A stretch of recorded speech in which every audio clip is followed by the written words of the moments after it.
Oui, bonjour à tous. Bienvenue ce matin pour une, euh, un nouveau webinaire là, qu'on a mis en place depuis les dernières semaines, donc sur les bonnes pratiques avec Civil 3D. Donc, nous sommes quand même nombreux ce matin, fait que je vous remercie beaucoup de votre présence et ainsi de suite. Je vais être accompagné de mon collègue Maxime Carrier, qui va s'assurer de faire, de présenter donc le sujet de ce matin, qui comporte les projets 3D. Donc, cette capsule va révéler les bonnes pratiques pour de l'industrie pour les projets 3D avec Civil 3D. Donc, elle a été conçue principalement pour les utilisateurs de Civil 3D sur la plateforme 2020. Donc, après avoir utilisé cette session d'une demi-journée, donc les utilisateurs, ben, vous pourrez donc mettre en pratique des techniques basées sur l'industrie ou fonctionnalités suivantes de Civil 3D. Je vais passer à l'autre dans une seconde.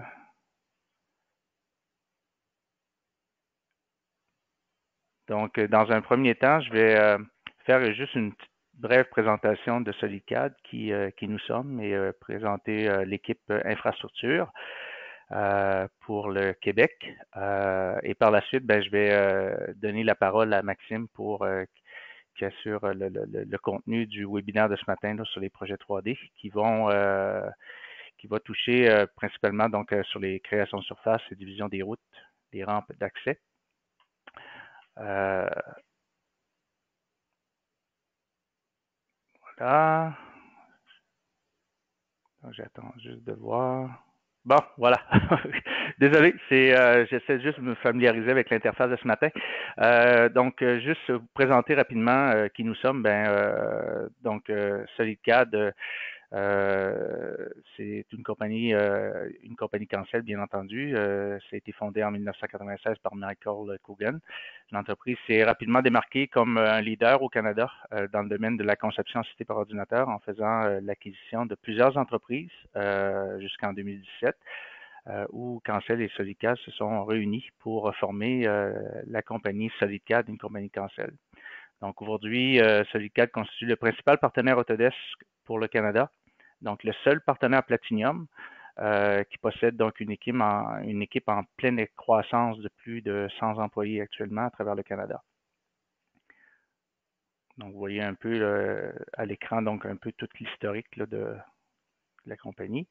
Donc nos services, au niveau de nos services, bien entendu, on offre les services de formation, les consultations BIM, de plus en plus présent aussi au niveau de l'environnement civil avec le BIM 360 Design pour Civil 3D. Aussi, nos services au niveau de la gestion des données de collaboration, analyse des flux de données. Donc, vous les voyez tout là. Fait que où on intervient souvent, et notre clientèle, c'est bien entendu au niveau du formation, soutien technique, accompagnement, coaching, et ainsi de suite, et de plus en plus via le web. Donc, en raison de la situation actuelle, là, ça vient vraiment aider les gens de pouvoir aller chercher un perfectionnement au niveau des logiciels actuellement. Donc, au niveau des produits partenaires chez SolidCAD, bien entendu, Autodesk, c'est le principal. Par la suite, on a Bluebeam, CTC, qui présente aussi qui nous offre des outils pour accès pour le génie civil. Faro, Laka, Matterport, donc vous voyez la liste. Donc, c'est le software aussi qu'on retrouve aussi dans un contexte de génie civil de plus en plus au niveau des traitements des données. De différentes données, soit au niveau géospatial ou au niveau relevé terrain ou du LIDAR et tout ça. Donc, au niveau de notre positionnement à travers le Canada, vous voyez, on a quand même on a plus de 15 bureaux, dont 12 centres de formation à travers le Canada. Nous, bien entendu, on couvre l'Est, on peut dire ça, de l'Est du Canada avec les bureaux de Québec, Montréal, Fredericton, Halifax, donc pour desservir toute notre clientèle. Ici, vous voyez l'équipe des ventes au niveau du génie civil. Donc, bien entendu, en Ontario, Colombie-Britannique et l'Alberta, bien entendu, avec Steve. Et ici au Québec, ben, il y a Maxime, mon collègue Maxime Grimard, qui est directeur de compte aussi au niveau du génie civil, qui est nouvellement arrivé là, chez Solicat depuis quelques mois déjà. Et moi-même, ben, Louis Robin, directeur de compte aussi au niveau du génie civil, dont vous me connaissez normalement, la plupart vous me connaissent parce que vous m'avez déjà côtoyé lorsque j'étais chez Consortec pour une période d'à peu près de 18 ans, donc avant d'être transféré directement pour chez Solicad.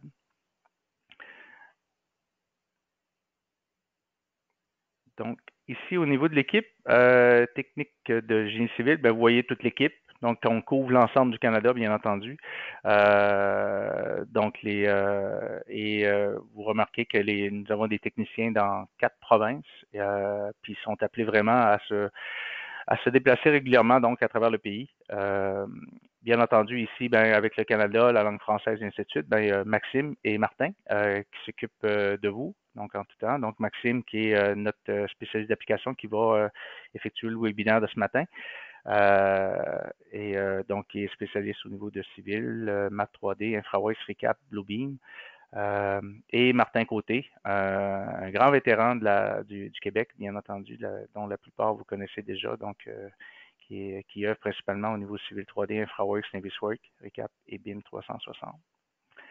Donc, ça fait le tour de ma petite présentation rapide pour l'instant. Je vais donner la parole à mon collègue Maxime. Ce que Maxime me disait tantôt, le webinaire de ce matin est quand même relativement chargé.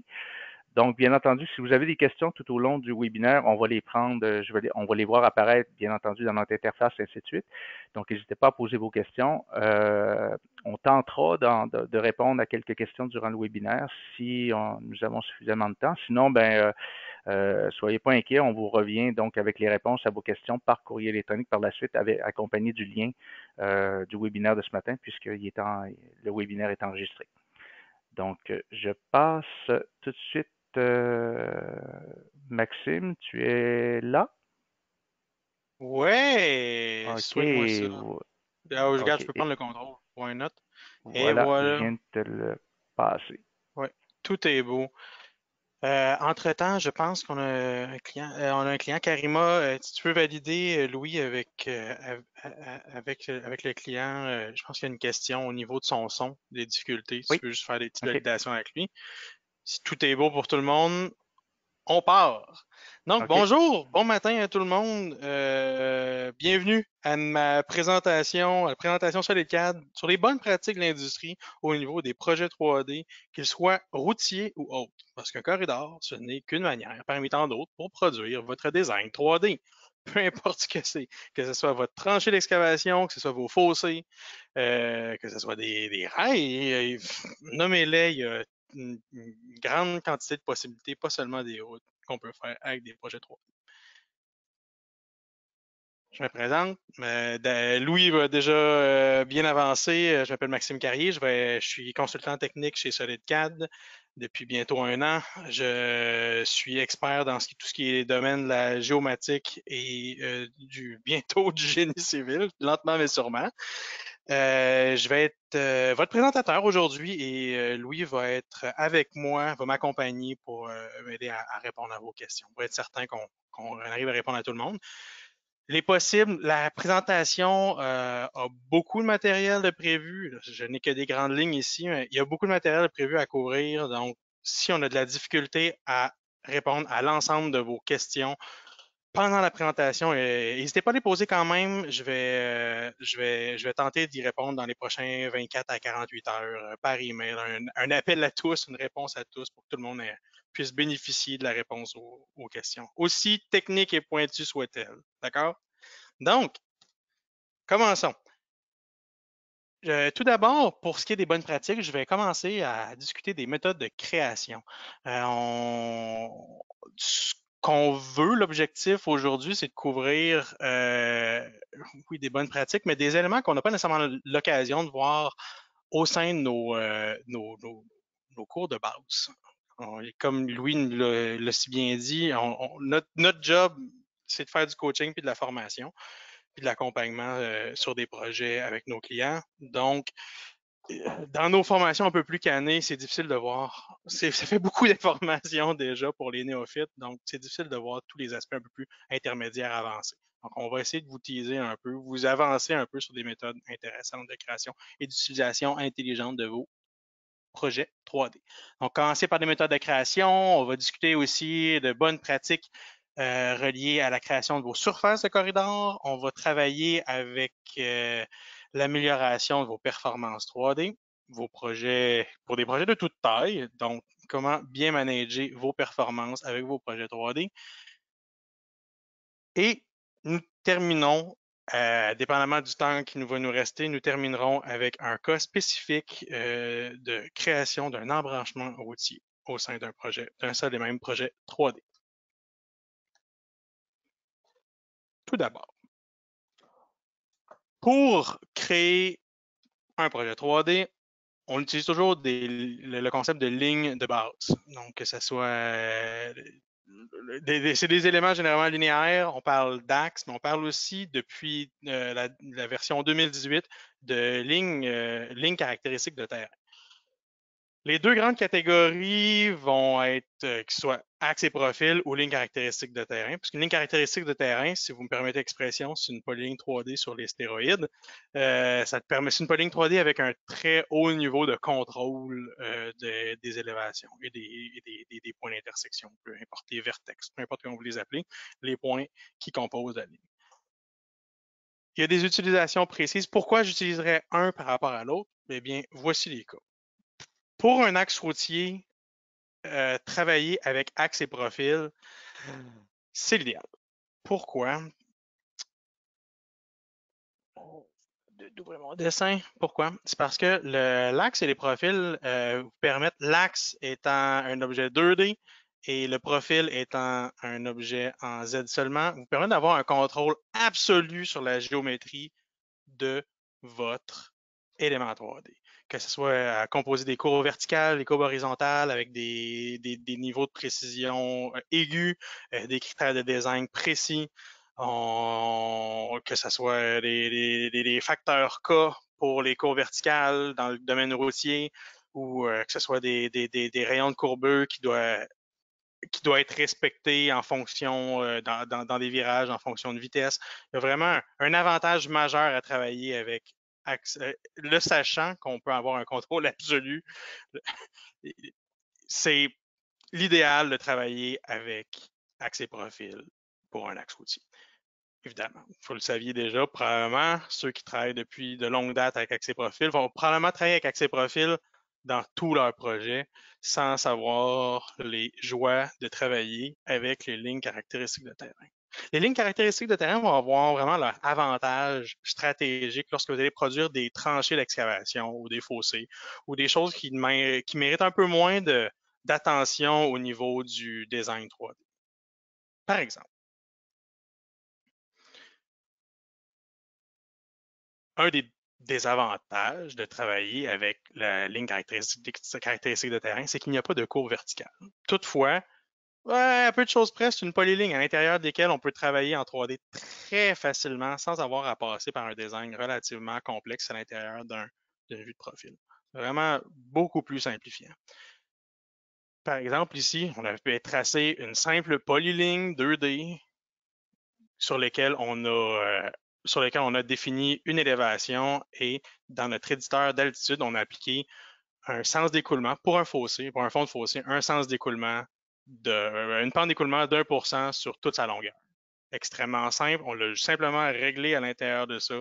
On a pris une ligne, on l'a transformée en ligne caractéristique de terrain et on s'en est servi à l'intérieur de notre création de projet 3D. Au lieu de travailler avec axe et ligne de profil, on travaille avec ligne caractéristique de terrain. Autre avantage majeur, c'est qu'on peut travailler avec la ligne de caractéristiques de terrain directement. De un, sa création est super facilitante, puis l'attribution des élévations en 3D est super aisante, mais on peut aussi travailler par rapport à une surface. Par exemple, vous voudriez travailler avec une tranchée d'excavation. Vous avez votre modèle numérique de terrain, votre situation actuelle. Vous pourriez simplement prendre votre ligne caractéristique de terrain, aller dans votre éditeur d'altitude et dire, bon, mais moi, ma tranchée d'excavation, selon le pattern 3D, le profil type que je lui donne, j'aimerais qu'il soit sur toute sa longueur, sur tout son long, à 2 mètres de profondeur. Que mon centre-ligne soit à 2 mètres de profondeur à partir duquel je vais tracer ma tranchée d'extraction. Ce qui veut dire 2 mètres plus bas que ma surface 3D. Simplement, cliquez dans votre éditeur latitude, élévation par rapport au ground. Tiens, je vais sélectionner tous mes points par principe par rapport à une surface. Dans ce cas-ci, la surface Original Ground étant mon modèle numérique de terrain. Je vais y insérer même, je pourrais y insérer pas simplement à mes vertex, mais à chaque fois qu'il y a un cassé d'élévation, un cassé dans le modèle 3D, et insérer un modèle 3D, juste pour être certain que ma polyligne, même si je l'ai tracée de manière sommaire initialement, en la transformant en ligne caractéristique de terrain, j'ai cherché vraiment toutes les caractéristiques. Je viens vraiment draper mon modèle 3D en dessous. Donc, pour ce faire, au lieu simplement d'attribuer une élévation à chaque vertex, on fait insérer des points d'interruption au talus intermédiaire. C'est-à-dire à chaque fois qu'il y a un cassé de triangle. On va aussi appliquer, chose intéressante, un offset. Donc, on veut que notre ligne caractéristique de terrain ou notre fond de tranchée d'excavation soit à moins 2 mètres. Et merci, bonsoir. Toutes mes élévations sont ajustées là-dessus. Il suffit juste de, pour prouver la chose, de recréer mon projet 3D. Tadam! C'est pas le plus cute parce que mon assembly n'est pas prévu pour ça, mais vous remarquez que c'est pas trop difficile de travailler ou de modeler, par exemple, notre tranchée d'excavation avec les forces que l'on connaît de notre ligne caractéristique de terrain. Donc, à considérer, dépendamment des cas d'utilisation que vous allez avoir. On peut faire des boucles fermées. C'est pas officiel, mais lorsqu'on crée au sein d'un seul et même corridor, on peut créer des boucles fermées. Par exemple, dans ce cas-ci, on va le voir plus en détail, c'est un bassin de rétention pour des raisons stratégiques, le designer a utilisé un corridor plutôt que le modèle de talus, le modèle de grading, mais on pourrait facilement penser à, par exemple, une piste de course. On n'a pas des tonnes à évaluer, mais c'est simplement une autre option de design qu'on peut utiliser. Toutefois, lorsqu'on travaille avec une boucle fermée, ce que ça implique, c'est qu'il faut que notre point de départ de notre alignement ou de notre ligne de base commence et finisse en plein milieu d'un segment d'axe tangent. Sinon, il va y avoir une incontinuité de notre modèle 3D. Si on le regarde un peu plus en détail, comme je dis, dans ce cas-ci, j'ai un lac artificiel qui a été produit par mon confrère Matt Kohlberg, qui, lui, a une préférence pour travailler avec, pour faire ces lacs artificiels, a une préférence pour travailler avec un corridor parce qu'il y a un contrôle aigu par exemple, des spillways de mes voies d'écoulement. Encore une fois, avec les joies de ne pas passer nécessairement par des lignes caractéristiques de terrain. On peut imposer, par exemple, dans notre design 3D, des courbes verticales. On peut aller chercher des petites choses que les lignes de caractéristiques de terrain n'ont pas en travaillant avec un corridor qui se referme sur lui-même.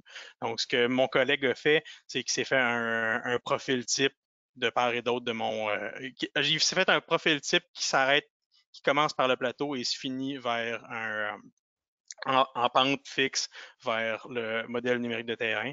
Et à partir du profil, il s'est imposé une voie d'écoulement de son bassin. Et à l'intérieur, ce qu'il a fait, c'est qu'il a utilisé le modèle de talus pour tout refermer ensemble. Il n'y a rien de plus fort. Pour éviter de produire des nœuds à l'intérieur, qu'il y a des croisements à l'intérieur de son modèle 3D, il a travaillé fort en extrayant une ligne caractéristique de terrain ou en débutant d'une ligne de caractéristique de terrain de l'extrémité de mon plateau et a descendu à une élévation fixe. Il a fait une fusion de deux méthodes de design pour profiter au maximum de la modélisation 3D. Mais pour ce faire, comme je vous le dis, il a dû commencer et finir sa ligne de base au même point. Non seulement au même point, mais si jamais par exemple, on s'était pas mis en plein milieu de l'axe, on aurait une discontinuité dans la 3D. Par exemple, si je m'étais mis dans ce cas-ci sur un coin du bassin, ce qu'on verrait, c'est une discontinuité 3D ici. On aurait un trou, si je me mets en vert, on aurait un trou à l'intérieur de notre donnée à peu près ici et là où j'aurais un vide de données. Il y aura un gros problème de discontinuité à l'intérieur parce que notre modèle 3D, il commence et il finit au point initial et final de notre baseline. Donc, à considérer. Donc, il est bien possible de faire des boucles, messieurs, dames. Je vois déjà une petite question. Comment a été modélisé l'arrondi à l'intérieur du bassin? En temps normal, avec un corridor, ça ferait un chanfrein. Tout à fait raison, Franck. Dans le fond, comme je l'ai dit un peu plus tôt, on a utilisé le module de grading. On est parti de la ligne caractéristique de terrain de la ligne caractéristique des reins du pourtour du plateau et on s'est servi de ça pour faire notre modélisation. On le voit là, à l'intérieur, là, tu vas les reconnaître si tu as travaillé un peu avec les grading, Franck, là, mais on le voit, là, les infills et tout ça. Tout a été géré à partir des gestions il a été fait en 2 temps avec les corridors et avec la gestion de tête. C'est vraiment un beau petit design ingénieux.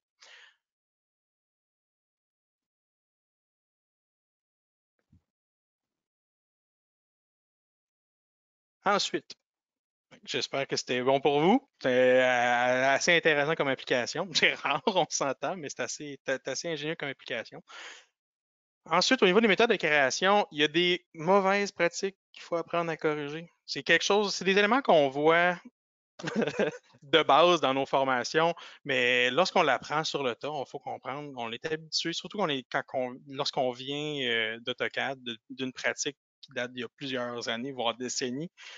On a tendance à toujours utiliser nos fétiches commandes copier, déplacer, miroir, out of the box d'AutoCAD et non pas travailler avec les éléments, dans ce cas-ci, dans l'utilisation, dans l'exploitation des éléments de profil type ou des sub-assemblies, aller chercher les options standards des sub-assemblies. Pourquoi j'insiste sur utiliser les options de modélisation des sub-assemblies? C'est que ça va préserver un lien entre les différents sub-assemblies. Ce qui veut dire que si jamais vous utilisez les options de copie, les options de déplaçage par défaut d'AutoCAD, vous allez perdre le lien, la force du profil type et vous allez perdre le lien au niveau de la modélisation. Vous allez avoir des grosses problématiques au niveau de votre modèle 3D en temps Vous allez vous poser des questions. Pourtant, j'ai tout fait comme il le faut. Non. Fait que je vais vous apprendre à comment identifier lorsqu'il y a un problème, par exemple, vous recevez un dessin provenant d'un fournisseur, par exemple, ou vous-même, vous aviez fait des manœuvres, vous n'en êtes pas rendu compte initialement. Comment corriger et même mettre comment je peux dire ça? Et même mettre en application immédiatement certaines corrections au niveau de vos profils types. Dans ce cas-ci, si je m'en vais dans mon cas, c'était Assembly, super. J'ai un premier cas dans lequel un déplacement manuel a été effectué. Comment est-ce que je peux l'identifier? Pourquoi? Qu'est-ce qui s'est passé? C'est lorsque, puis je vais vous l'illustrer, là, par exemple, si je déliterais, si je delete ma voie centrale, je vais remarquer que le point d'insertion n'est pas au bon endroit. D'habitude, ça, c'est le curb and gutter, là, la bordure de béton la plus typique qu'on a dans le Civil 3D. Le point d'insertion, en théorie, serait en haut à droite. Le concepteur qui l'a fait, en haut à gauche. Le concepteur, la manière qu'il l'a fait, c'est comme ça.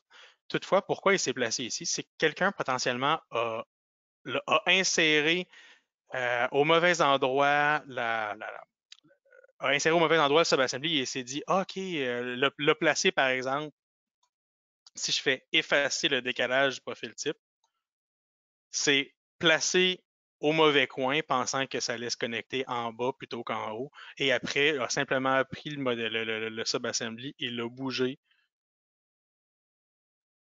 avec move ou déplacer pour le placer au bon endroit. Move ou déplacer ou copier, c'est à ne pas utiliser avec les subassembly. Donc, si je retourne à ma situation initiale, lorsque votre subassembly est lié, ce qui veut dire qu'il est bien présent dans vos propriétés, mais qui n'est pas exactement au bon endroit, qu'il y a un décalage, comme on le dit à l'intérieur. Là, on voit nos 3 éléments de part et d'autre dans notre profil type. Si vous sélectionnez un élément et vous voyez soit en haut ou lorsque vous faites un clic droit, effacer le décalage profil type, vous allez savoir qu'il y a quelqu'un qui l'a bougé, qui l'a déplacé manuellement, sans passer par les outils de déplacement de Civil 3D. Les éléments de profil, pour les éléments de profil type. Donc, si vous voulez rétablir, si vous voyez des incongruences au niveau de votre modèle 3D, maudit, ça ressemble à. Pourtant, il a l'air bien correct. Faites une validation au niveau des éléments de profil type, effacez les décalages et placez ça au bon endroit. Donc, on va prendre les deux éléments, déplacer le tout. Je prends les deux éléments pour que le lien reste gardé, hein, et placez-le au bon endroit. Ça va vous sauver bien des mal de tête, bien des maux de tête lorsque vous allez travailler soit avec un dessin de quelqu'un d'autre ou retourner dans votre design, visiter des vieux designs, vous avez inséré ce genre de problématique. Donc, clic droit, effacer le décalage dans le profil type devrait régler la situation. Et un déplaçage par défaut devrait régler aussi la situation. J'ai une autre situation dans laquelle où on a aussi pris des éléments d'un profil type et on les a copiés dans l'autre. Quand je dis copier, je dis bien l'option copier. Lorsqu'on copie ou ce qu'on déplace, lorsqu'on bouge l'objet avec les options standards d'AutoCAD, on vient briser le lien 3D qui vient tout connecter les éléments de profil type ensemble. Par exemple, dans ce cas-ci, tout a l'air beau, tout a l'air bien aligné parce que la personne, le designer a utilisé des outils de snap. Mais si on regarde les propriétés de mon profil type, il manque des éléments parce que il y a un joyeux designer qui a simplement copié des objets. Tout n'est pas perdu. On n'a pas besoin de recommencer, puis de réinsérer, puis de réarranger les paramètres. Il faut simplement prendre l'objet. On le voit là, on n'a même pas d'option pour déplacer, copier, parce qu'il n'y a pas de lien à tenir en compte pour l'instant. Il existe en plein milieu de nulle part, cet objet-là. Puis on fait simplement clic droit, ou on s'en va ici dans le menu contextuel, et on va ajouter au profil type. Là, on nous demande où est-ce qu'on veut l'insérer. Nous, on va l'insérer ici au bon endroit au profil type. Donc maintenant, mon objet, en maintenant tous les paramètres de ses propriétés, est ajouté à l'intérieur de mon profil type. J'ai fait exactement la même chose pour cet objet-là. On va refaire exactement la même chose pour l'ajouter au profil type. Donc, clic droit, ajouter au profil type. On sélectionne le bon. Voilà, c'est fait. Tout est bien qui finit bien et votre modèle 3D vous remerciera. Un autre élément intéressant, c'est l'ordre d'exécution. J'aimerais qu'ensemble, on comprenne comment le corridor 3D est conçu à partir d'un profil type. On était déjà allé voir ensemble 2 fois à l'intérieur des propriétés. On va y retourner une 3e fois pour un autre profil type un peu plus complexe. Dans ce cas-ci, mon profil type a une dépendance. Dans le fond, il y a un élément, dans le fond, c'est une projection sur une surface à un endroit donné, à une distance donnée où on va aller chercher un lien, un mark point. Dans le fond, on vient fixer un premier élément sur lequel j'ai d'autres assemblées qui vont aller le viser. Le problème, c'est que dans mon modèle 3D à l'heure actuelle, il ne se construit pas comme il le faut parce qu'il y a un ordre d'exécution à considérer. Donc, lorsque vous travaillez avec des éléments de profil type ou des profils types un peu plus complexes, par exemple, si je m'en vais zoomer sur mon profil type Soundwall, ici, voilà, c'est le même élément. Donc, d'une part, ma gauche se construit normalement, mais à droite, il y a un lien de dépendance avec un mark point que j'ai créé ici avec avec le tool palette incluant les subassembly controller. Incluant l'ensemble de mes subassemblies. Pardon. Donc, je crée mon premier élément et je souhaiterais que mon ditch ou ma butte, mon mur anti-son, vienne se connecter directement sur ce point-là. Et tout ça à l'intérieur d'un même assembly. Pour ce faire, par exemple, si on s'en va voir le modèle 3D, est-ce que j'ai un Soundwall à quelque part? Je vais aller zoomer sur mon projet 3D Soundwall, tiens, ouais, il est là. Si je le saisis, vous allez voir une petite anomalie. La connexion ne se fait pas. Ce qui veut dire que vous voyez ici, j'avais un lien conditionnel sur lequel j'ai été créer un mark point ou une ligne sur laquelle mon design officiel allait aller se connecter. Et malheureusement, il ne se rendra jamais parce que dans l'ordre d'exécution, ce lien-ci s'est fait avant la production de la target à l'intérieur du même procédé. Donc, si je retourne à mon Soundwall, comment régler la situation? On s'en va dans les propriétés et on vient valider à l'intérieur l'ordre de création ou l'ordre d'exécution lorsqu'on crée un modèle 3D avec notre subassembly. Donc, on construit la gauche. Notre gauche, elle était correcte, elle était indépendante, elle n'avait aucun lien de dépendance, tandis que la droite, on voit qu'il faudrait inverser l'ordre de mes éléments. Donc, créer notre condition de visée avant d'aller, bien entendu, viser la dite condition.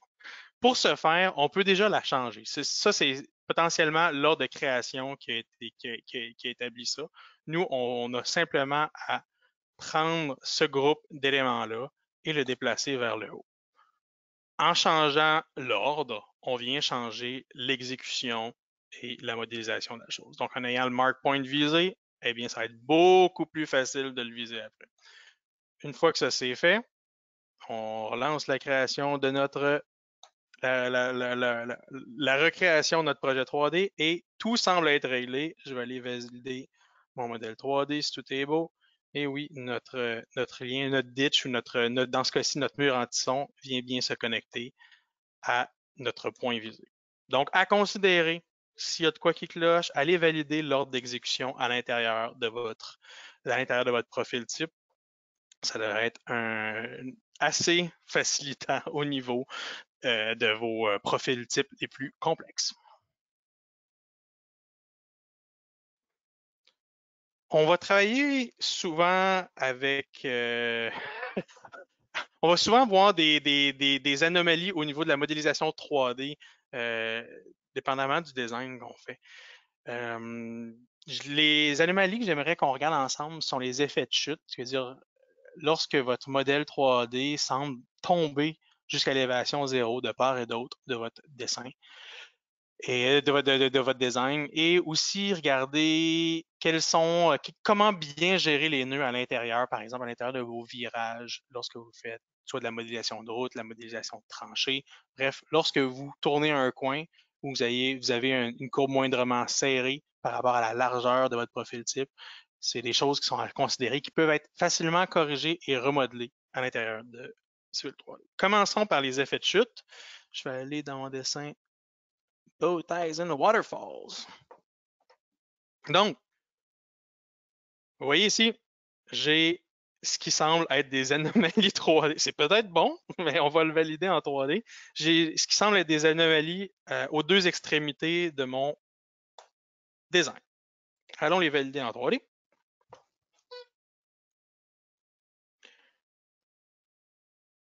Les effets de chute se passent lorsqu'on travaille avec un modèle, lorsqu'on crée un projet 3D, on a une recette. Notre recette va se composer d'une ligne de base, soit un axe, dans ce contexte-ci, un axe et un profil, qui vont définir non seulement notre sens de construction, mais aussi notre élévation en tout point de notre design 3D. Toutefois, lorsqu'un design n'a pas d'élévation, lorsqu'on choisit un profil, mais qu'on applique une élévation, lorsqu'on choisit un profil qui est un peu plus court que notre chaînage et qu'on qu'on le prend pas en considération, il est possible qu'aux endroits où il n'y a pas, que le Civil 3D ne reconnaisse pas d'élévation, fasse un effet de chute, et immédiatement, si vous me permettez l'expression, taquer son design ou draper son design sur une élévation 0, qui lui considère comme l'élévation par défaut. Ça ne nous convient pas, il faut corriger la situation. Deux manières efficaces pour le faire, on s'en va dans le dit profil et on vient valider si notre design s'est bien taqué au bon endroit.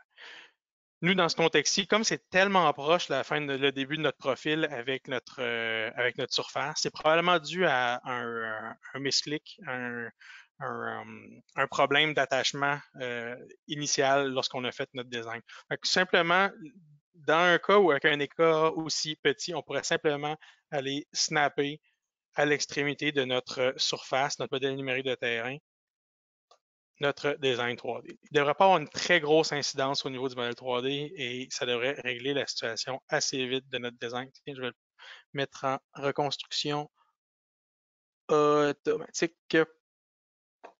Tadam! En 2 temps, 3 mouvements. J'ai attribué une élévation à un endroit où il reconnaissait qu'il n'y en avait pas et il s'est connecté, il s'est adapté à ce que j'ai modifié dans mon profil de design. Toutefois, l'autre extrémité, c'est un peu plus extrême. Je pense pas que c'est dû à un misclick. En fait, on est venu s'attacher, on a fini notre design à un chaînage précis et on ne veut pas nécessairement que notre profil 3D, étant donné qu'on s'y arrête là, on ne veut pas nécessairement que notre projet 3D poursuive à l'intérieur du chaînage, à l'intérieur de notre axe, aux endroits où on n'a pas un design 3D. Donc, pour ce faire, il suffit simplement d'aller dans les propriétés. On va raccourcir notre projet 3D. On pourrait le faire à partir de la grip ou aller dans nos propriétés, un peu plus élégant, aller dans nos propriétés, aller définir la fin de notre design 3D de sorte à ce que on vient inclure toutes les élévations actuelles de notre profil type, pas notre profil type, mais de notre profil choisi au niveau de l'élévation. Qui était CL ici. On va simplement aller sélectionner l'endroit, le chaînage qu'on veut spécifier ou qui a une fin d'élévation. C'était approximativement ici. Tiens, je vais rentrer 340, pourquoi pas.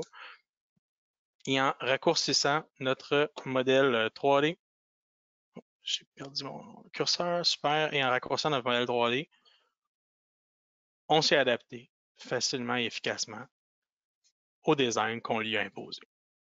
Donc, à valider, le profil est toujours à considérer. Si jamais vous couvrez plus loin que votre profil, que votre profil de design, ça va inévitablement créer des waterfalls.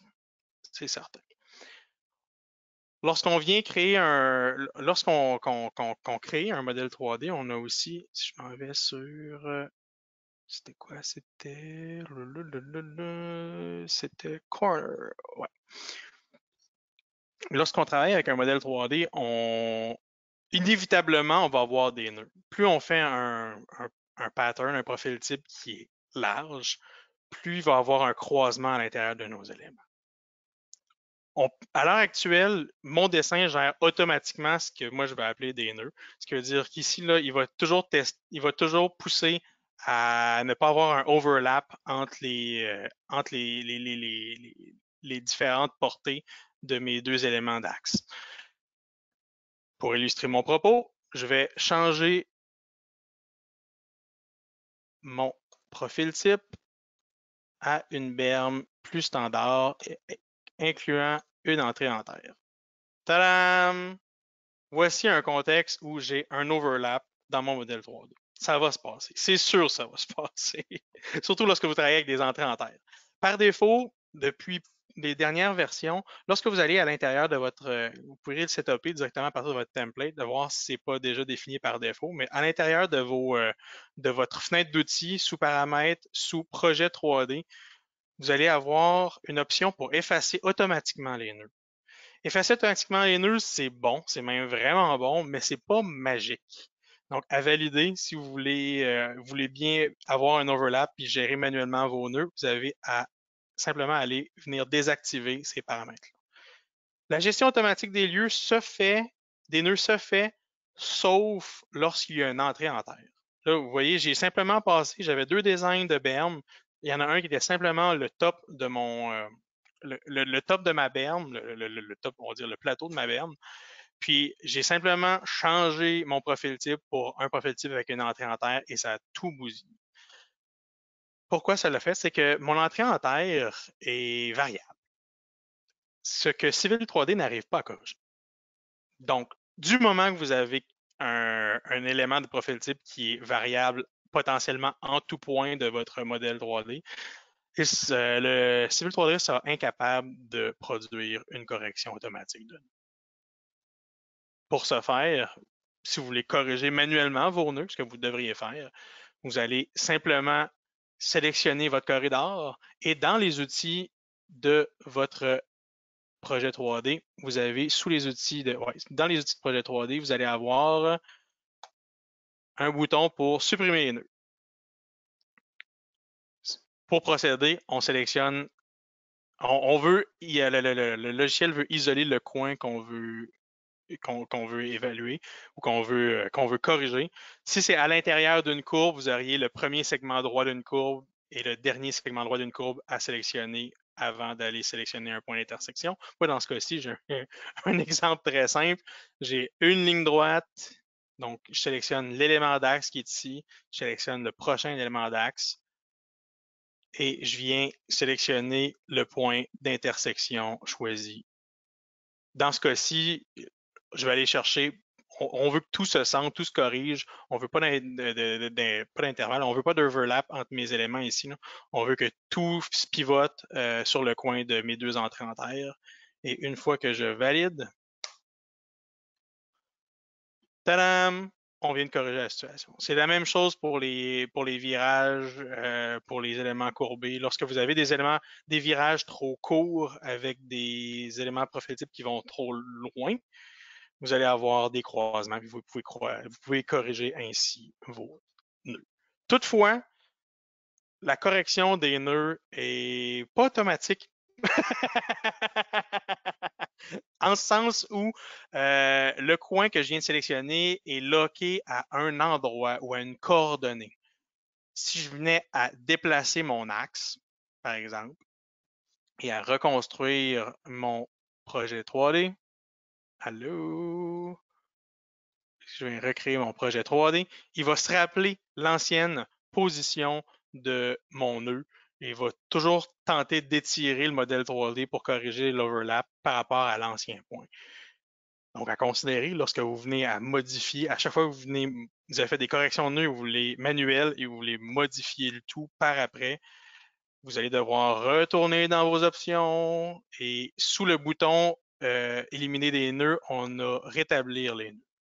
Donc, il suffit de sélectionner tous les nœuds qui ont été corrigés ou les nœuds exactement que vous voulez rétablir et refaire votre correction manuelle sur les nœuds qui ont été affectés par vos modifications. Donc, c'est un outil puissant, c'est un outil facile à utiliser, mais c'est facile aussi de se planter avec. À considérer.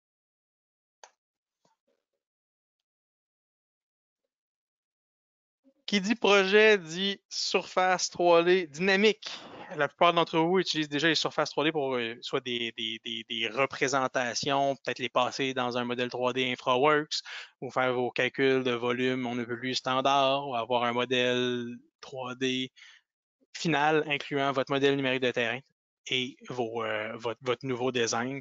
Donc, les surfaces dynamiques de votre projet 3D sont vitales dans la plupart de vos activités. Toutefois, il va y avoir relativement souvent des incohérences qui vont s'insérer à l'intérieur du modèle 3D. Dans ce cas-ci, j'ai un petit screenshot, on va aller le voir live aussi. J'ai un petit screenshot où j'ai un projet avec une bordure de béton qui, à l'approche d'une target, d'un élargissement que j'ai produit ou d'une cible particulière où je voulais vraiment bien la modeler, il a commencé à déconner. Malgré toutes les contraintes que je lui ai imposées jusqu'à maintenant, qui n'étaient pas tant que ça finalement, vous allez me dire, il va être incapable d'aller imposer vraiment une belle bordure dans notre modélisation 3D. Pourquoi? Dans ce cas-ci, si je m'en vais dans mon projet surface et que je vais à ma vue Custom BuzzBay, à l'heure actuelle, même je vous dirais, on pourrait aller même directement à la vue 3D. Tiens. Dans ma surface à l'heure actuelle, dans mon projet 3D, lorsque je sélectionne mon projet 3D, es-tu capable, projet 3D, je m'en vais voir dans mes surfaces de projet. Tout ce que j'utilise, et ce que la plupart des gens font, là, tout ce qu'ils utilisent, c'est, par exemple, pour avoir une représentation de l'infra avec le datum ou pour, excusez, le fond de notre fondation, ou avoir le top de notre design pour avoir une idée du fini du design 3D, on va souvent essentiellement créer ces deux formes-là, c'est-à-dire une surface datum et une surface top, avec un contenu du lien top et un lien du contenu datum. Parce que tout élément de profil type ou tout subassembly a un lien top et datum. Peu importe qu'il soit en pavé, peu importe qu'il soit en béton, il y a toujours, peu importe la manière que c'est construit, le nombre de couches qu'il y a, il y a toujours un lien top et datum représentant le lien le plus haut et le lien le plus bas du subassembly. Et ça, c'est un standard d'industrie. Toutefois, malgré le fait que j'ai fait une correction vers le haut des liens, on va en rediscuter un peu plus tard parce qu'ici, on voit que ça ne s'est pas appliqué. On va voir une idée un peu plus flagrante de pourquoi on pourrait utiliser ça. Malgré toutes les corrections qu'on aurait pu appliquer, on n'a pas grand-chose qui a changé dans notre design parce que lorsqu'on vient à gérer les priorités de notre design et qu'on a des cibles, les cibles ont tendance à trumper la correction de saillie. Si jamais on veut ajouter un niveau supplémentaire de contrôle, on peut aller chercher, dépendamment des sub-assemblies que vous allez utiliser ou des éléments de profil type, vous allez avoir des liens qui sont en gros qui vont créer en gros des lignes caractéristiques de terrain ou des break lines, des lignes de rupture.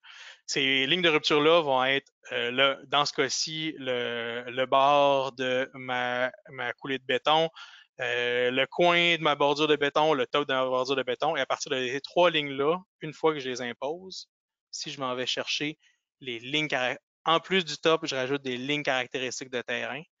Je vais aller chercher, dans ce cas-ci, c'était back curb, flow line, gutter pour le coin ici. Et top curb. Il faut apprendre à connaître nos codes, by the way. Mais une fois que c'est fait et que je lance la correction de ma surface, tadam! J'ai réimposé au-delà de la priorité ou peu importe de l'erreur de modélisation 3D qu'a imposé ma, avoir mes différentes cibles. On a une correction supplémentaire qu'on peut ajouter, un override supplémentaire qu'on peut ajouter sur notre design 3D en allant imposer des lignes caractéristiques de terrain. Donc, à considérer, si vous ne savez plus quoi faire avec votre modèle 3D, il y a toujours ces options-là qu'on peut aller rechercher. J'aimerais parler un peu plus de la correction de saillie. J'ai un design ici, si je zoome, si je retourne à mon exemple de surface, je vais aller à ma vue et cross-section, XX.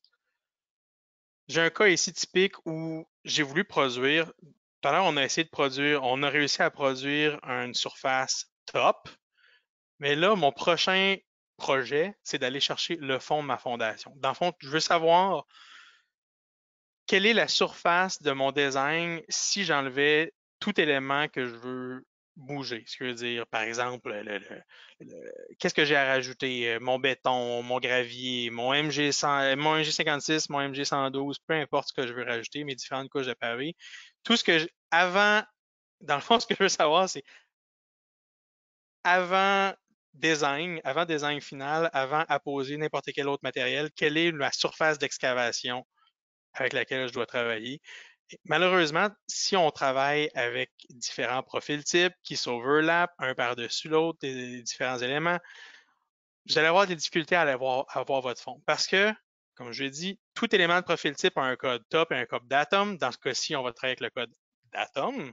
Et si on veut aller chercher le code le plus bas de tous les éléments de profil type, le code le plus bas, c'est pour mon entrée en terre, c'est toute la longueur. Ce qui veut dire que mon code le plus bas, c'est là.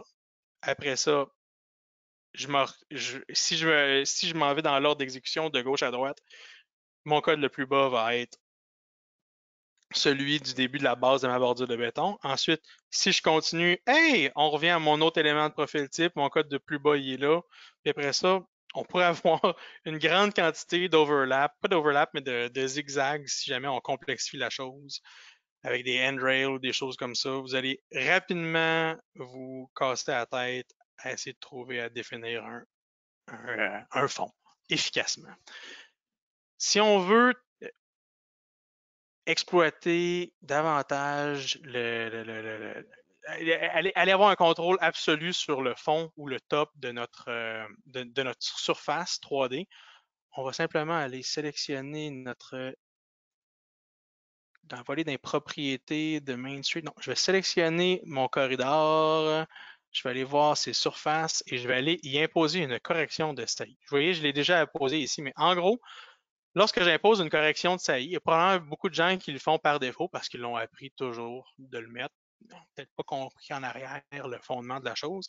Lorsqu'on sélectionne un lien vers le haut ou vers le bas, Civil 3D va forcer pour aller chercher toujours l'élément le plus bas possible. Peu importe la combinaison, le nombre d'éléments que vous allez avoir un par-dessus l'autre, va toujours aller pousser pour aller chercher l'élément le plus bas si on fait ce qu'il appelle une correction de saillie. C'est vraiment pratique lorsqu'on a aussi des surfaces verticales, des liens verticaux. En fait, c'est essentiel parce que sinon, vous ne seriez jamais capable de faire votre modèle 3D, le modèle le plus smooth possible. Dans ce cas-ci, nous, on veut travailler vers le bas, donc aller chercher toujours le lien le plus bas. Donc, en sélectionnant le lien vers le bas et dans votre top, je vous conseille de toujours mettre le lien vers le haut. Une fois que c'est fait, tadam!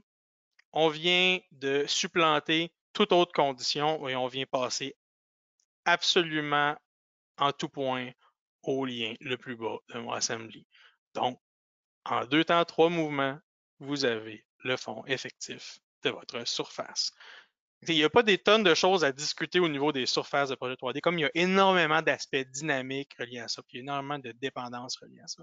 Mais c'est un gros point à considérer. C'est des gros points à considérer. Le dernier point que j'aimerais discuter par rapport aux surfaces dynamiques va être la gestion des délimitations. La plupart des utilisateurs vont imposer, comme pour toute autre surface, vont imposer une boundary qui va être la moins compliquée, c'est d'aller chercher le extent de votre corridor, ce que veut dire l'étendue de votre corridor. Sauf que c'est pas tout le temps ce que je veux, c'est pas tout le temps ce que j'ai besoin, c'est pas tout le temps ce que le logiciel va me permettre de faire. Particulièrement, vous allez avoir des nœuds le logiciel va être incapable d'aller chercher la boundary. Si vous avez même des nœuds les moins apparents, des petites crottes que vous seriez pas capable de, ou vous avez des designs qui viennent overlapper sur eux-mêmes. Dans le cas, par exemple, de ma fameuse loop qu'on a fait, là, il serait incapable d'aller chercher la boundary parce qu'il y aurait de l'overlap entre les éléments. Donc, il y a des alternatives toutefois. On va pouvoir travailler avec elles. Je vais vous montrer les différentes alternatives au niveau des délimitations de vos surfaces 3D. Advenant le cas où votre manière conventionnelle ne marche pas. On va retourner dans mon projet surface. Tiens, je vais aller à ma vue Pavement Only. J'ai un cas dans le modèle 3D où j'aimerais simplement, par exemple, extraire en fonction des différents liens 3D qu'on a, j'aimerais extraire simplement mes voies pavées. Ça peut se faire relativement facilement à l'intérieur des autres options de production de surface. Si je m'en vais dans la délimitation dans la limite de contour de ma surface de projet 3D et que j'explore les différentes options, j'ai aussi ajouté, on voit initialement notre typique ajouter un contour à partir de la limite extérieure. Si jamais je veux isoler simplement une partie, par exemple de ma couronne ou de mon paveway, on me donne des options. Dans le fond, ce qui se passe, c'est qu'il va identifier, avec ajouter automatiquement, il va identifier tout lien qui se retrouve 2 fois ou toute ligne caractéristique qui se retrouve 2 fois. Ça veut dire que si vous aviez 3 voies, par exemple, vous aviez une deuxième voie à gauche, une deuxième voie à droite, puis que vous auriez 3 loin edge of the way, ETW, là, je pense que c'est Edge of the Way, peu importe. si vous aviez un lien, ou essayez un lien, deux liens, 3 fois le même lien, il n'y aura pas le même résultat. Je m'explique. Tous les éléments que vous voyez là, c'est des éléments qui me sont présentés comme option parce qu'ils sont là que 2 fois. Ce qui veut dire que facilement, si je sélectionnais ETW et que je lançais, il détecte, il m'a proposé les options parce qu'il y avait seulement 2 liens disponibles ETW. Si j'en avais un troisième, si j'en avais un quatrième ou si j'en avais rien qu'un seul, il ne me le proposerait pas. C'est à évaluer. Je pense qu'il y a une question ici, je pourrais la regarder. Edge of Traveling Way, merci Franck. Ouais, mon anglais me manque un petit peu. Les maudits concepteurs anglais. Anyway, mon point est que c'est pas une option qui est disponible pour tous les designs à considérer. J'aurais pu dire sélectionne-moi mes daylights s'ils sont disponibles. Mais par exemple, vous avez un design complexe, par exemple, vous avez une première entrée en terre, puis après ça, vous poursuivez le design, par exemple, pour faire un fossé, et vous refaites une deuxième entrée en terre d'un même côté et qu'il y en a un autre de l'autre. Il sera incapable d'identifier. Lui, il va forcer pour isoler sa modélisation 3D en 2 lignes. Il sera incapable de le faire au-dessus de 3 lignes parce qu'il veut vraiment générer un polyligne automatique et réussir à le faire. Donc, à considérer, c'est pas bon pour tous les designs. On peut aussi gérer de manière plus efficace, si vous avez un contour complexe, mais vous voulez vraiment aller précisément aller sélectionner ce que vous voulez comme dans votre modèle 3D, on pourrait aussi y aller interactivement. La méthode interactive, si je vais aller dans mes modèles 3, dans mon projet 3D, dans mes surfaces sous limite de contour, la méthode interactive, elle, va m'amener directement dans le dessin et va me demander d'aller sélectionner une limite ou un point sur une ligne caractéristique dans mon projet 3D. Dans ce cas-ci, j'aimerais prendre les daylights, c'est-à-dire mes extrémités ici de part et d'autre, mes entrées en terre, et fermer le tout. Pour ce faire, ce que je vais faire, j'aurais pu sélectionner n'importe quel autre élément, mais dans ce cas-ci, je vais utiliser mon daylight. Je vais aller me snapper à l'extrémité de mon entrée en terre, aller sélectionner la ligne caractéristique voulue. On n'est pas obligé de les extraire, il va aller les chercher directement à l'intérieur de notre projet 3D. Et je sélectionne à partir du point que j'ai cliqué jusqu'où je voudrais me rendre. On pourrait y aller en partie ou en entièreté. Dans mon contexte, je vais forcer pour aller chercher l'entièreté de mon modèle 3D, mais vous pouvez aller délimiter à votre guise avec le côté interactif votre modèle 3D. Dans ce cas-ci, je vais aller sélectionner mon autre extrémité. C'est pas fini. Je vais aller sélectionner une énième extrémité d'une ligne caractéristique. Ça a-tu marché? Non. Allô? Ouais. Daylight. Parfait. Et je poursuis mon contour jusqu'à fermeture de la forme voulue. Une fois qu'on lance, qu'on spécifie qu'on vient fermer le tout, en cliquant sur fermer, ma outline a été ajoutée interactivement et mon modèle devrait, sans trop de problèmes, venir se refermer à ma guise. Toutefois, malgré, comme je l'ai dit, malgré toutes ces interventions-là, vous allez avoir des cas particuliers où aucune de ces méthodes de délimitation marchera. Je vais ressortir mon exemple de cul-de-sac. Je n'avais pas ouvert au préalable. Ce sera pas très long. Lorsque je génère mes cul-de-sac, je m'organise toujours pour. Vous voyez, j'ai même ma surface ici qui produit des ailettes à l'extérieur. Donc, il mérite que je lui impose une boundary. Malheureusement, je ferais être incapable de faire une boundary parce que lorsque moi, je fais un design de cul-de-sac, je le fais overlapper autour d'une target. Donc, je pars de mon axe en pourtour et je le refais fermer sur lui-même. Ça, au niveau de la boundary automatique, c'est assez problématique, merci. Parce que il va essayer d'identifier une ligne fermée qui n'est pas interséquente et il ne sera pas capable de la trouver. Ça veut dire que le lien ici qui vient se reproduire, il va passer sa boundary, il va essayer de la refermer ici puis de revenir. Il va être incapable de retrouver mon élément. Dans ce cas-ci, toute autre manière de travailler ne fonctionnera pas non plus. Parce que moi, dans ce contexte-ci, j'ai pas deux voies. J'en ai qu'une seule que je projette puis que je fais un overlap autour. Donc, je peux pas utiliser la méthode automatique. Je peux pas non plus utiliser la méthode. Ben, je pourrais utiliser la méthode interactive puis pas faire le pourtour puis y aller manuellement. Mais je préfère vous montrer une énième technique qui est générer un shrink wrap à partir de votre générer une polyligne, en gros. C'est une méthode, on va dire, c'est un cas extrême. C'est déconseillé en plusieurs endroits parce que cette méthode-là ne fait pas une boundary qui est dynamique, mais vous le saurez, c'est une manière de gérer la situation. Si vous allez dans votre onglet début sous créer une conception, il y a plein d'autres belles options que vous n'avez potentiellement jamais regardées. Moi non plus. Mais parmi celles-ci, il y a créer une limite de contour à partir d'un projet 3D. Si vous créez votre limite de contour, immédiatement, il va vous demander OK, quel est le projet à partir duquel tu veux que je t'extrais la boundary? Si je sélectionne ma boundary, tu vas voir ma ligne là. Elle est ici.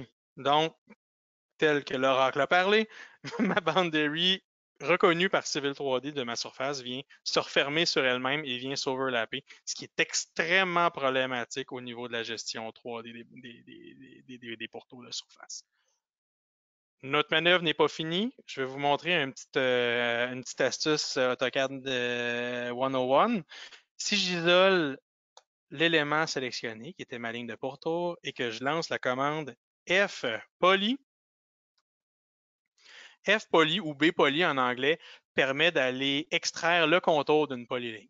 Ce qui veut dire que si tout va bien et que je sélectionne un point à l'intérieur, il devrait m'avoir créé une belle ligne de pourtour et une belle ligne de pourtour fermée. Donc, si je supprime celle qui a été erronée et que je désisole mes autres objets,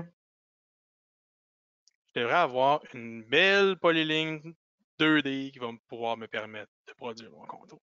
Encore une fois, on a perdu pas l'interactivité, mais le dynamisme derrière tout ça, mais c'est une manière efficace d'aller imposer une ligne de pourtour.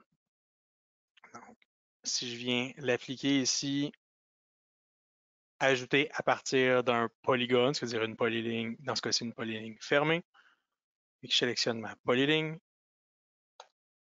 tadam, ça fonctionne. Donc, c'est le énième tour de force que je vous montrerai par rapport à la gestion de boundary. Yes, merci. Je sais que c'est cool, Frank. C'est pas si pire. C'est des petites astuces, des petits trucs et astuces qui pourraient vous aider à faire un tour de force, juste pour être certain d'isoler à votre guise votre projet 3D. Ça existe.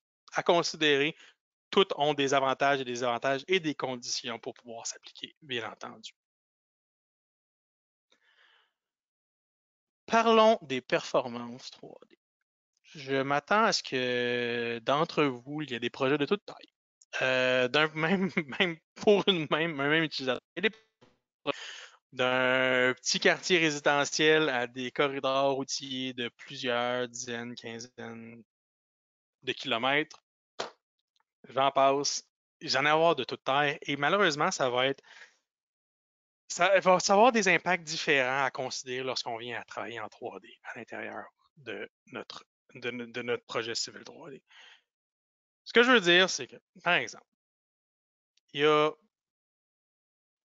Si je m'en vais. Ah, j'ai pas ouvert performance. Je vais regardez-moi pas, je vais fermer Civil 3D de manière massive pour mieux le rouvrir. Ce sera pas très long.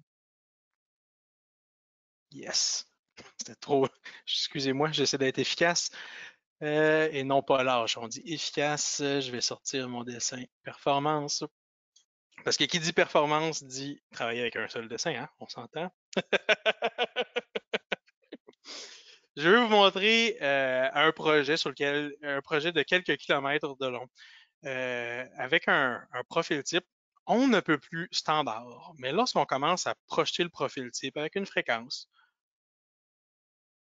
relativement relativement fréquentes. Par exemple, si vous avez un profil type, si je redétaille mon profil, un profil type standard, là, avec Lane Elevation AOR, qui est on va dire l'élément le plus utilisé ever de la série des tool palettes. Pour les voies pavées, on utilise des curbs, dans le fond, des gouttières ou des bordures de béton avec des simples entrées en terre. Au final, là, tout ça, là, on parle de quelques éléments simples et plus utilisés. Là. Ça va générer, admettons qu'on fait des fréquences au 5 mètres sur 1 kilomètre. Ça va générer un peu plus de 20 000 éléments. Que ce soit en lien, que ce soit en marker, que ce soit en éléments colorés, en surface. Ça va générer énormément de petits objets et qui vont être très difficiles à utiliser lorsqu'on vient les opérer. Par exemple, dans ce cas-ci, j'ai répété, je pense quelque chose au 10 mètres, ma fréquence, qui devrait pas être si pire, mais sur tout cumulé sur toute la longueur, avec des intersections, avec des différentes fréquences au niveau des virages ou à chacun de mes points de géométrie, on voit que ça s'est répété souvent.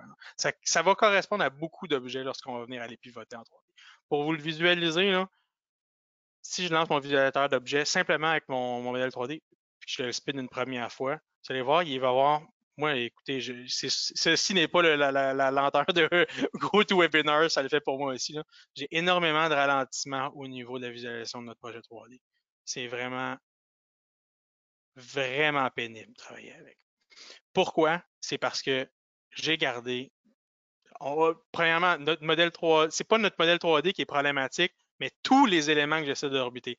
Là, à l'heure actuelle, étant donné la taille de mon projet, j'ai plus de 20 000 éléments en 3D que j'essaie de faire orbiter. L'ordinateur, même au plus fort, risque d'avoir des grosses difficultés à performer, à réussir à faire pivoter tout dans tout ce sens-là, à main levée, l'ensemble de vos éléments. Là. Donc, à considérer. J'ai une main levée, je sais pas comment gérer ça. Je pense que c'est Simon qui a levé sa main il y a 8 minutes. Si jamais tu as une question, Simon, n'hésite pas à utiliser le, le- le- le menu des questions parce que je ne sais pas ce que tu veux, même en levant la main. Je peux pas te donner le droit de parole.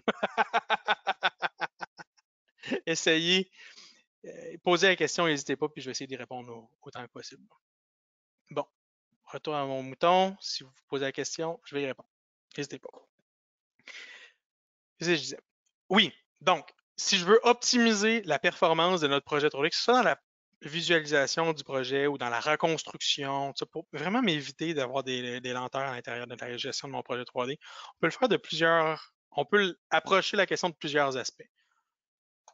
On peut jouer avec le jeu de code. Donc, qu'est-ce qui va être apparent dans mon projet? Qu'est-ce que je demande à Civil 3D de me faire apparaître en tout point, que ce soit dans ma vue de plan, que ce soit dans ma vue 3D.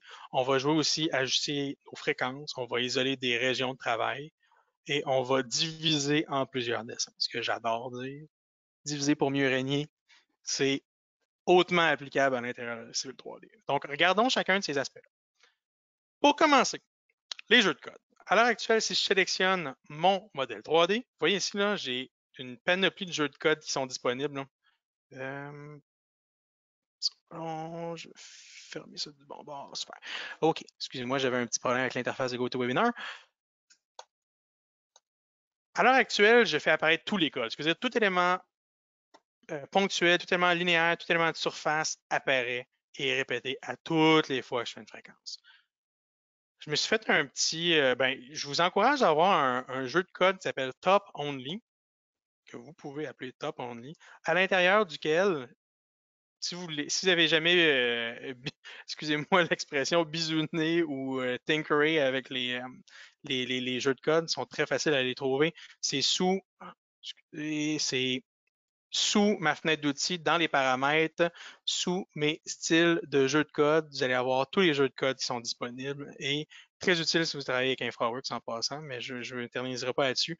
Je me suis créé je me suis monté un code top only, un jeu de code top only avec seulement le lien top. Aucune apparence sur les autres liens, aucune apparence sur mes points marqueurs, aucune apparence sur mes formes. J'ai géré mes styles de sorte indépendants de sorte à ce que rien d'autre n'est apparent. ce que ça fait, au final, le même projet 3D visualisé en 3D est beaucoup plus rapide. Là, on peut naviguer à notre guise, à notre volonté. Et ça, c'est ça va non seulement avoir un impact sur votre visualisation 3D, mais aussi dans la gestion de la performance de votre dessin. Ça va être très facilitant pour votre pauvre petit dessin lorsque vous allez travailler avec votre projet. Les fréquences aussi sont quelque chose qui vous permet d'aller alléger votre travail. Par exemple, si je viens utiliser ou éditer les fréquences à la grandeur de notre projet, si je m'en vais éditer toutes les fréquences et je les remets à 2 mètres, par exemple, tiens, sur toute la longueur, good. On va recréer notre projet 3D, la surface, peu importe, alouette.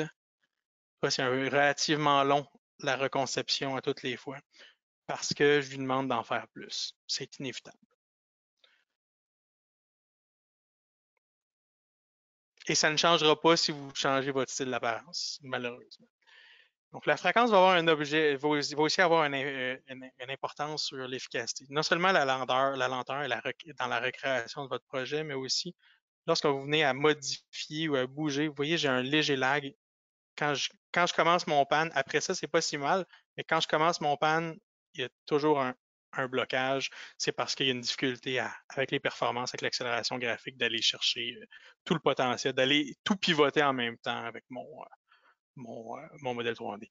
Ça peut être une bonne manière de diagnostiquer quel est le problème. C'est peut-être parce que vous avez une complexité 3D qui est trop franche, trop grosse. Vous avez peut-être un projet 3D qui est trop lourd. Donc, à considérer. La visualisation 3D, c'est un bon diagnostic. Donc, à votre guise, ajustez les conditions. Pas ajuster les conditions, mais ajuster les fréquences. Dépendamment, si vous allez me dire 50, c'est peut-être extrême, mais au 2 mètres ou au demi-mètre, c'est peut-être formidable lorsqu'on est dans un design final, mais c'est peut-être parce qu'on veut aller chercher au maximum notre beau design 3D, nos belles courbes, mais j'en passe. Mais lorsqu'on est en mode préliminaire, lorsqu'on vient à manipuler, à créer, on a les mains dans la pâte, finalement, ajustez vos fréquences un peu plus à la haute. Ça va vous aider énormément au niveau de la performance de votre modèle 3D. Rajustez par après, au besoin, mais jusqu'à preuve du contraire, vous n'avez peut-être pas besoin. Vous voyez, juste en le 7 ans à 50 mètres, là, à la vitesse à quel point ça a été facilitant de créer mon projet 3D. Et ça a été ça a affecté sommairement ma modélisation, mais ça n'a pas été si extrême. Donc, à considérer, ça va surtout jouer dans vos entrées en terre, mais au-delà de ça, parce que ça a une grande variance, elle peut varier en tout point, mais c'est à considérer. Donc. Jouez avec vos fréquences au début et en fin de projet ou aux différentes phases de projet. Ça va énormément vous aider. J'ai une petite question ici. Simon Tremblay. Peux-tu nous parler du lidar? Comment rendre cela rapide? Je travaille avec des géotifs. C'est trop lourd et c'est trop lent. Au niveau des lidars, Simon, on pourrait s'en reparler plus en privé. Ça fait pas partie du scope du webinaire, malheureusement. Mais j'en prends bonne note, puis je vais te réécrire sous peu sur la question. Il y a beaucoup à discuter là-dessus, dépendamment de ce que tu utilises. Ta source va être très Effectivement, détaillée. si je peux me permettre, Vas-y Maxime, donc. juste une petite seconde. Éventuellement, on Vas-y. pourra faire un genre de un petit webinaire de présentation pour l'utilisation des leaders et ainsi de suite, parce que effectivement, il y a beaucoup de questions de plus en plus là, sur ce contexte d'utilisation-là, avec les leaders et tout. Effectivement, ça peut devenir lourd, comme on dit. Ouais, puis c'est de plus en plus fréquent. Je pense qu'il y aurait Ouais, matière à faire un petit webinaire, là, mais ouais à juste l'heure pour actuelle, vas-y donc. mm, ouais, juste pour montrer un peu différentes pistes, là, disons pour Puis il n'y a pas permettre aux juste que gens les d'investiguer. webinaires en géotif comme Simon l'a Ouais, présenté. Il y a aussi la gestion de nuages de points à l'intérieur de Recap. Ça pourrait être à discuter aussi. Là. Ça a aussi c'est ses ça. particularités. Mais Ok, je on te en laisse. discutera, Simon, t'en fais pas. Bon, donc, où est-ce que je t'ai rendu là? Ah oui, apprendre à isoler vos régions de travail. Des régions, la plupart des utilisateurs vont travailler avec les régions pour pas les conditions, excuse-moi, je suis pas dans les conditions d'arrêt, vont travailler avec les différentes régions pour faire varier leur design. Donc, utiliser se servir des régions pour, si je m'en vais dans les propriétés, c'est définir des régions pour faire varier, par exemple, nos différentes applications, nos différentes, je vais l'avoir, faire varier les profils types, par exemple, gérer les transitions en différents modèles, en différentes sections de notre modèle 3D. On l'utilise pour des fins de design, mais jamais pour des fins de performance. Lorsque vous travaillez sur une section de votre projet, vous n'êtes pas obligé d'avoir toute l'usine au complet qui suit. On s'entend dessus? Rapidement, si vous voulez isoler une région, c'est pas compliqué. On sélectionne notre projet 3D, on divise. Je vais sélectionner ma zone que je veux diviser. Par exemple, ici, j'ai une petite situation au niveau du 3D. Je sélectionne 2 endroits et ensuite, je peux simplement aller, maintenant que j'ai ma région, je peux simplement aller isoler la zone. Et tadam, tout ce que ça a fait au final, c'est que ça l'a. Ben, ça, au niveau de la gestion 3D, ça va être dur à battre, là, on s'entend. Là. Même si j'y impose des fréquences, regardez ça, au 0,5 mètres, je serais surpris que ça fasse laguer mon ordinateur simplement pour cette région-là. Si ça va m'aider énormément au niveau des entrées en terre, là, comme vous voulez le voir. Là. Donc, si je sélectionne mon projet et je m'en vais en 3D, c'est beaucoup plus aidant au niveau de l'isolation. Donc, travailler avec vos régions pour isoler des zones de design va être vraiment facilitant au niveau de la gestion de votre performance. Ce que ça a fait en background, finalement, c'est pas compliqué. Il a isolé, désisolé, je préfère tout réapparaître si je voudrais, mais ce que ça a tout simplement été, c'est simplement un lien rapide pour faire apparaître et disparaître exactement la zone que j'ai sélectionnée ici. Si je veux faire tout réapparaître, je vais tout sélectionner, ça va relancer la recréation du projet et mon design sera apparent. Donc, apprenez à isoler vos designs, risque d'alléger énormément la manipulation. Vous voyez aussi, la visualisation 3D est vraiment plus aisée avec une région isolée, parce que quand on a tout le design au complet, c'est très difficile d'isoler le centre et d'aller se spinner autour du centre et bien visualiser les zones qu'on veut avoir en 3D. Donc, travailler intelligemment, utiliser les régions. Le dernier point à considérer dans les améliorations de performance sera de diviser vos dessins. Pour le même projet ici, j'ai subdivisé en plusieurs, si je vais draguer ma fenêtre ici, j'ai divisé en plusieurs dessins. J'ai fait un dessin de présentation qui s'appelle Tile All, puis j'ai divisé mon corridor en 4 dessins différents. Extrêmement aidant au niveau de la gestion 3D, la recréation, la régénération. C'est au niveau de la performance aussi en 3D. On ne traîne pas, comme je l'ai dit un peu plus tôt, on ne traîne pas l'usine au complet pour faire notre travail de présentation. C'est vraiment aidant à diviser votre projet. La manière qu'on a opéré ici, je vais faire un peu d'espace. La manière qu'on a travaillé ici, c'est qu'on a produit à l'intérieur de ce dessin-là des data shortcuts. Donc, chacun de on voit j'ai divisé en 4 sections mon projet 3D. Je les ai logés à l'intérieur de 3 dessins différents, de 4 dessins différents, et je les ai réimportés en data shortcut. Donc, c'est vraiment pas exigeant pour le dessin de les utiliser à l'heure actuelle. On a simplement la géométrie finale, puis on n'a pas tout le pattern de création 3D en arrière. Vraiment facilitant. Pour des fins de présentation, là, tout remêler ça, puis faire vos plans de coupe, des choses comme ça. Travailler avec les data shortcuts, vraiment aidant. J'ai aussi travaillé avec un data shortcut d'alignement. Tiens. J'ai basé mon design, alignement et profil, je l'ai basé à l'intérieur de mon projet. C'est aussi à l'intérieur de l'alignement qu'on va stocker nos sample lines, ce qui veut dire nos coupes, donc à considérer. Si jamais vous voulez en reproduire, vous allez devoir les travailler à l'intérieur de votre alignement. Vous ne me croyez pas, je vais vous le montrer. On va aller à l'intérieur de l'alignement, Main Street, et toutes mes tabulations sont là. Tous mes profils de design sont là. Donc, vous travaillez votre alignement d'une première part, de ce que je vous conseille, et ensuite vous le partagez en data shortcut. Comme c'est votre fondation pour votre design, vous pouvez le partager entre vos différents corridors 3D et travailler vos différents designs dans différentes sections. Vous pourrez dire, j'ai un dessin qui travaille d'un chaînage à un autre dessin qui travaille d'un chaînage à un autre, puis ainsi diviser à partir des deux shortcuts, avoir toutes les qualités d'un objet 3D sans avoir à gérer toute la manipulation en arrière ou à gérer tous les éléments de construction en arrière constamment. Les deux shortcuts, ça va vous permettre de diviser pour mieux régner. Je vois que le temps décolle très vite. Je vais clencher le dernier morceau, voir s'il y a des dernières questions finales. J'espère que c'était bon pour la gestion des performances, puis que vous allez en faire bon usage quotidiennement. Mon dernier cas que je veux voir, c'est un cas spécifique au niveau des embranchements routiers. Les embranchements routiers, en fait, sont composés de différents éléments. Dans mon contexte ici, je fais mon embranchement routier au sein d'un seul et même corridor. En gros, si je retourne, je fais back. Dans ce cas-ci, j'ai une route à 2 voies qui sépare, dont les 2 voies se séparent pour contourner un grand rocher avant de revenir se réaligner sur le même profil type.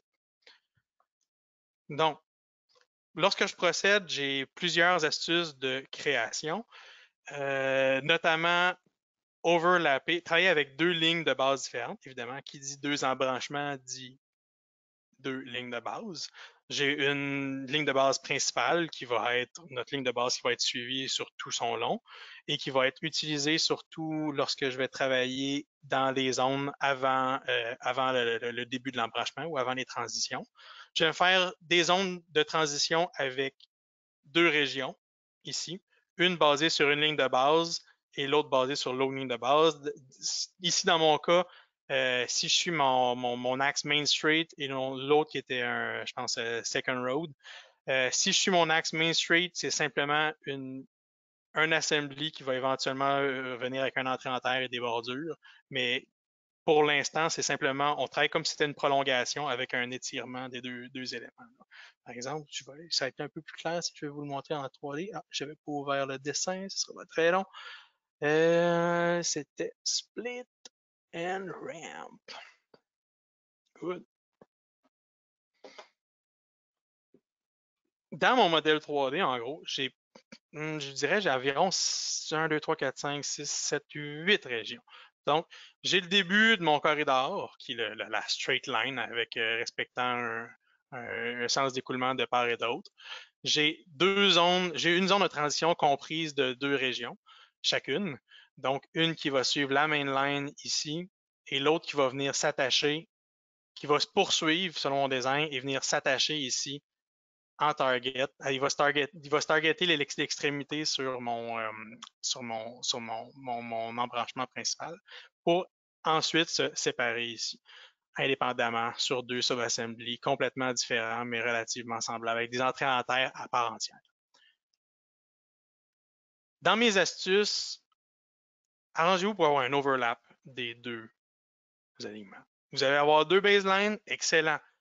Facilitez-vous la job parce que vous allez vouloir faire fitter les profils ensemble. Au début et à la fin de votre modèle 3D, vous allez vouloir faire fitter les 2 éléments ensemble.